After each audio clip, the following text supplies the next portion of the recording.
ভক্তিটা লাভ করতে পারেন। এই দেহের থেকেও আরো কি দুর্লভ জিনিস আছে বাবু, কে বলবে? এই দেহটা কেন দুর্লভ বলা হচ্ছে? দেহের থেকে আরো কি দুর্লভ জিনিস আছে? দেহটাকে দুর্লভ বলা হচ্ছে এই কারণে, দেহিনাং সনভঙ্গুর, দেহিনাং সনভঙ্গুর। কেননা এই দেহটা যে কোনো সময় ভঙ্গ হয়ে যেতে পারে, যে কোনো সময় দেহটার পতন হয়ে যেতে পারে। তাহলে এই দেহটা যে কোনো সময় পতন হয়ে যায়, দেহটা কিসের উপরে প্রবাহিত হচ্ছে না? তত্রাপি দুর্লভম কাল কার্তিক হরিকল্পতে, তত্রাপি দুর্লভম কাল। এই দেহের দিকেও দুর্লভ হচ্ছে কাল, যা সময়ের উপরে আমরা বসে আছি। তাহলে এই কালের উপরে আমরা গতিতে চলছি। ভগবান আমাদের একটা লিমিটেড সময় দিয়েছেন যে আমি এই সময় পর্যন্ত থাকতে পারি, তারপর আমাকে এখান থেকে বিদায় নিতে হবে। এখন আমরা যারা অল্প বুদ্ধি সম্পন্ন বা আমরা অজ্ঞান আছি যারা, তারা কি ভাবছি যে না, হয়তো মৃত্যুটা আমার হাতে আছে, আমি যখন খুশি মরতে পারি। আপনি চাইলেও কিন্তু বহু মারা যেতে পারেন না। ভগবান বলছেন সমস্ত কিছু কন্ট্রোলার হচ্ছে আমি, তুমি কিন্তু কন্ট্রোলার ন, তুমি নিয়ন্ত্রিত, আমি নিয়ন্ত্রণাধীন। আমি হচ্ছি নিয়ন্ত্রণের, আমি অধীন নই, আমি হচ্ছি নিয়ন্ত্রণ কর্তা। আর আমরা নিয়ন্ত্রণের অধীনে আছি। তাই আমাদেরকে লক্ষ্য করা দরকার যে আমি নিয়ন্ত্রণের অধীনে আছি, আমার হাতে কিছু নেই, তথাপি আমি চিন্তা করছি যে না, আমি এইভাবেই আমার জীবনটা পরিচালনা করব। তো কেন এটা করছি? কেন না, পূর্বে আমি বলেছিলাম প্রকৃতি ক্রিয়মানানি গুণেই কর্মাণি সর্বস্ব অহংকার বিমূঢ় আত্মা কর্তা হমতি মান্যতে। আমি প্রকৃতির ক্রিয়াকলাপের প্রভাবে, আমি প্রকৃতির সে রজতম সত্যগুণের প্রভাবে আমি আমার নিজেকে মালিক বলে মনে করছি। তো এই যে মালিক বলে আপনি মনে করছেন, তো এই মনের ভুলকে আপনি কিভাবে ভাঙতে পারেন? না, আমি চাই নাই যে আমার শরীরে রোগের বাসা বাঁধুক, কিন্তু আমার শরীরে রোগ বাসা বাঁধছি।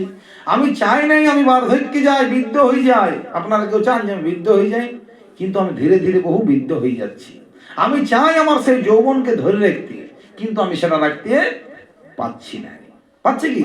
আমি চাই নাই মারা যেতে, তথাপি আমাকে বাধ্য হচ্ছে মৃত্যুবরণ করতে। কেউ চান যে আমি মৃত্যুবরণ করিব? আমি কেউ চাই না। আমরা এখানে বসে কেউ বলতে পারিনি ভগবানের সামনে যে আমি মৃত্যুবরণ করব। আমরা সকলেই দেহকে ভালোবাসি, সকলে ভালোবাসি, এই জগতে অমর হয়ে থাকতে চাই। কিন্তু প্রকৃতির বিধান, কালের নিয়ম, আপনাকে এখান থেকে আপনার টাইম শেষ, ঘাড় ধাক্কা দিয়ে বের করে দেওয়া হবে। কেবলমাত্র আপনার কর্মফলটুকু আপনি সঙ্গে নিয়ে যাবেন। আপনি সারা জীবন কি করলেন? তার জন্য খুব আমাদের ভগবান এই জন্য এই সংকেতটা দিচ্ছেন যে হে অর্জুন, সময় যেহেতু লিমিটেড, তার জন্য সময় না ব্যয় করে পরে তুমি কি করো? তুমি কি করা উচিত তোমার? না তেসাং সতত যুক্তানা, তুমি তুমি তৈরি হও, তুমি ভক্তি যোগে যুক্ত হও, বিপরে প্রীতিপূর্বক আমার ভজনা করো, সাধনা করো, আমার সঙ্গে যুক্ত হও, নিরন্তর নিত্যযুক্ত, আমার সঙ্গে নিরন্তর যুক্ত হও।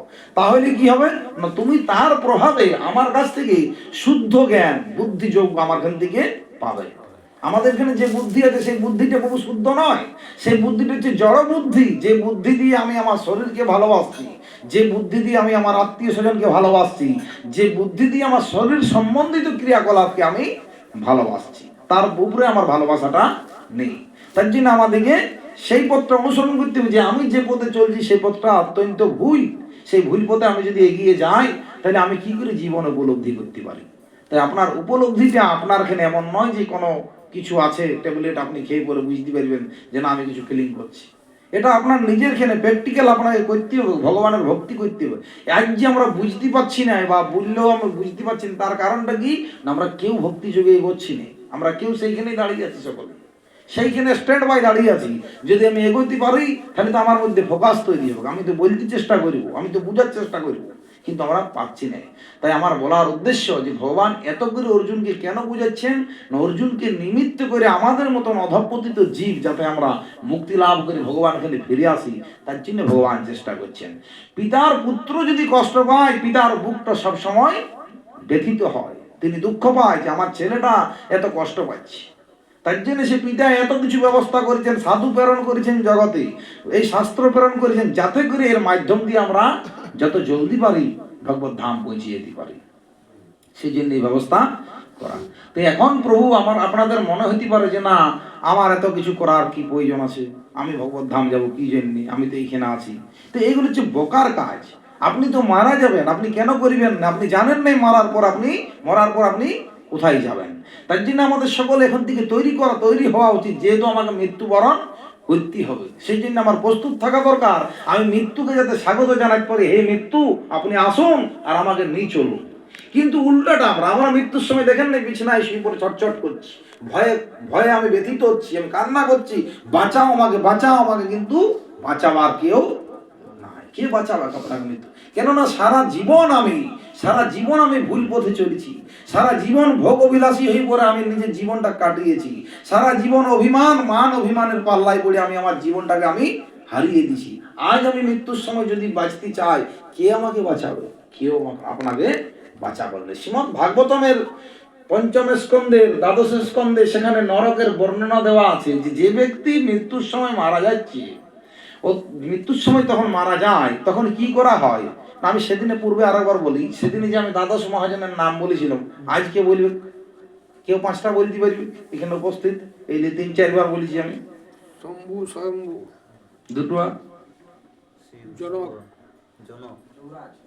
যমরাজ, কপিল, প্রহ্লাদ।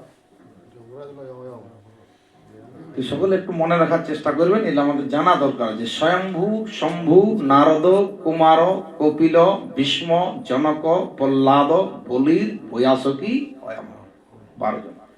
এই 12 জন মহাজন আমাদের, তার মধ্যে স্বয়ং যমরাজ বলছেন, এই কথাটা কে বলছেন?